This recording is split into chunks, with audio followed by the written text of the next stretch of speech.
Hi guys, you don't have to agree with a person's politics in order to agree with their analysis. And while I assume Philip Blond, a former advisor to David Cameron, is a conservative, what he said here makes sense. Philip mentioned here the sick man of Europe. Now this is a term that really entered the political vocabulary in the 1960s, when Britain was going through an economic crisis. Politicians realized at the time in a post-empire world they needed to be closer to Europe in order to avoid greater economic pain. Well, it looks like Britain outside the EU could be heading for sick man of Europe territory once again. Have a listen. Now lagging behind in terms of wages and remuneration for ordinary people, behind all of our peers. We're becoming the poor man of Europe again. And that's largely because we financialized the economy and our productivity started to drop before the financial crisis. And after the financial crisis, it hasn't recovered. We've flatlined. And there's nothing, what I worry about for Labour, I think their analysis that it's bleak is right. I think the Conservative Party didn't so much leave a black hole as make assumptions that departments would be able to cut, which everybody talked about at the time, which they can't. But what I think is most kind of stark is it doesn't look as if any of the plans that Labour has in place are sufficient to meet the task that Labour itself has acknowledged. It doesn't look to me like there's a really competent growth plan waiting in the wings that we probably are happy to pay a price for. So my sense is things will only get worse. Philip, you've been Philip is right. Things are just going to get worse. They're going to get worse before they get better. See, after the financial crisis, what should have happened was the Conservatives should have massively invested in public services, should have went on a spending spree, borrowed money for capital investment. But they didn't. They imposed austerity instead.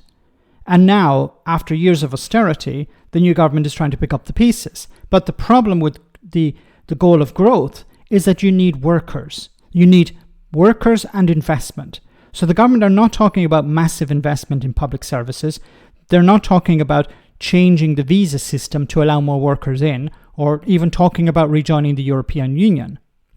Rejoining the European Union would allow the UK to have access to free movement. That would allow the government to bring in the people that they need to rebuild the system. You want to build houses, you need workers, you need, of course, materials, but you need labourers, you need people, bricklayers, you need plumbers, electricians. They're in short supply at the moment. If you want to rebuild, you need people. And if you maintain a visa system which is restrictive, then it's going to be very difficult to get access to the workers you need. If you want businesses to expand into other markets, they're going to need workers. They need people. If they can't access these workers, they're going to downsize or close down altogether. How is that going to help growth? It's going to do the opposite.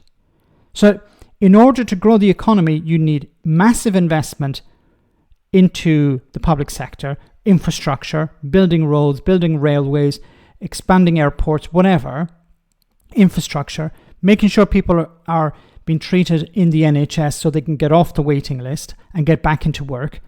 And you need workers from abroad if you want to rebuild a society. The Tories have run it into the ground over the last 14 years. Instead of investing, they cut.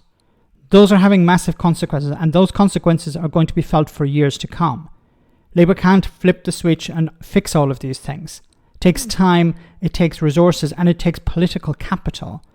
Keir Starmer has a massive majority at the moment.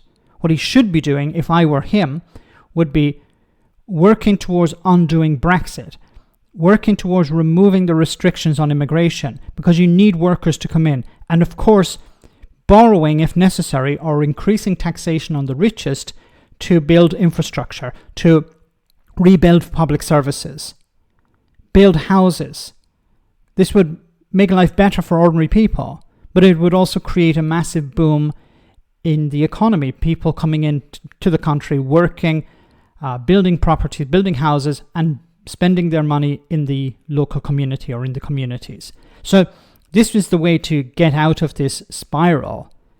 But unfortunately, we're not hearing anything like that. Let me know in the comment section, guys, what you think. As always, your comments are greatly appreciated. Thanks a lot.